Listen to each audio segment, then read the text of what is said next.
They were two small children, no more than 8 years of age. A girl and a boy. They were twins.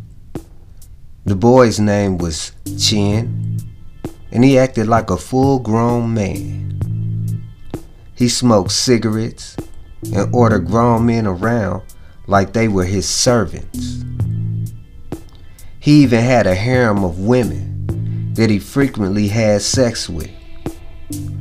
The girl's name was Lynn, and she was also a born leader from birth, acting as if she was well beyond her age. They were both believed to be powerful generals from the past, reincarnated to lead the people into a new age, and also to challenge the dragon. Not much was known about their parents, but it was said that the only home that they ever known was the jungles of Asia, and war was their entire life. They were strategic and unforgiving. They ran a tight ship, and disrespect of any kind was met with overwhelming force. When the two were only 5 years old, there was a commander over the Asian guerrilla army named General Chow. When the general heard about these so-called reincarnated generals, Chin and Lin, he rushed to meet them. When he arrived, he saw two small children leading a small but effective army in the jungle. General Chow demanded a meeting with Chin because he was male,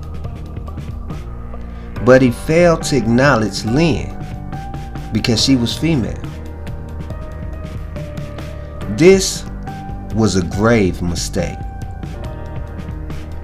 But one thing you must understand is General Chow was a powerful commander with an army much larger than the two, Chin and Lin. And when he was told of this mistake that he made and advised to apologize to Lin, he refused, underestimating the power of the two. Lynn, of course, became angry, and she quickly mobilized her forces without the help of her brother Chin. You see, Lynn was extremely sensitive, and this is why she was so dangerous. She was even known to cry before battles, but not from fear, but from rage. General Chow's disrespect would not go unanswered. Lin grabbed two swords, still stained with blood, and an AK-47, a handgun, and with tears in her eyes, she set out on a warpath.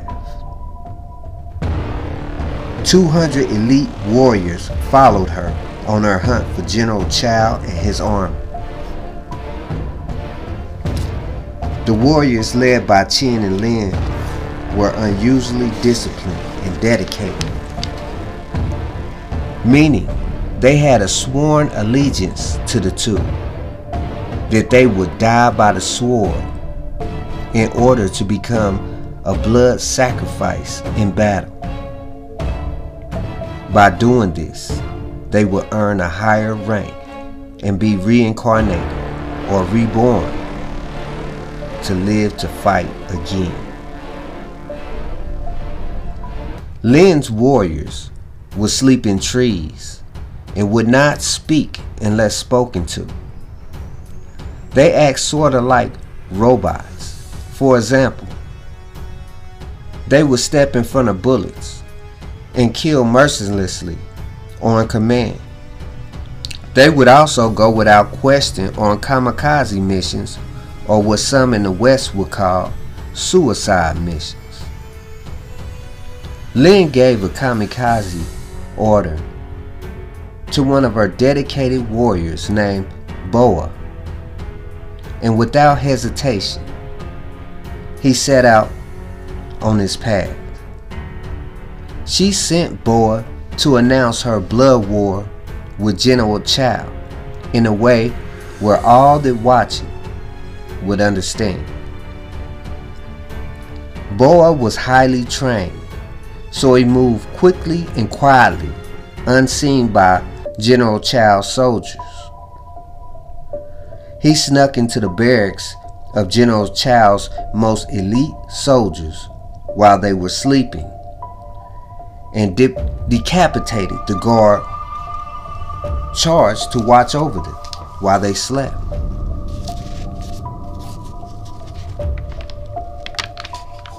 This barracks held 50 soldiers, and not one of them heard Boa's entrance or the decapitation of their comrade. After he cut off the guard's head, Boa sat quietly on the floor, meditating with the bleeding head next to him. In the early morning, when General Chow's men awoke, the first thing they saw was Boa sitting quietly with his eyes closed and a bloody head next to him, and it frightened them.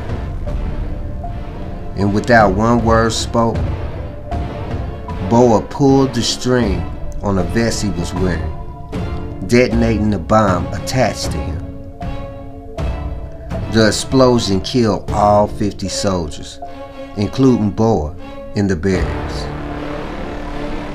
And this was how Lynn officially declared her blood war on General Chow's army. Then for 7 days straight, Lynn sent one of her warriors on kamikaze missions against General Chow's army, and each mission was successful, killing more and more of General Chow's soldiers until they grew exhausted.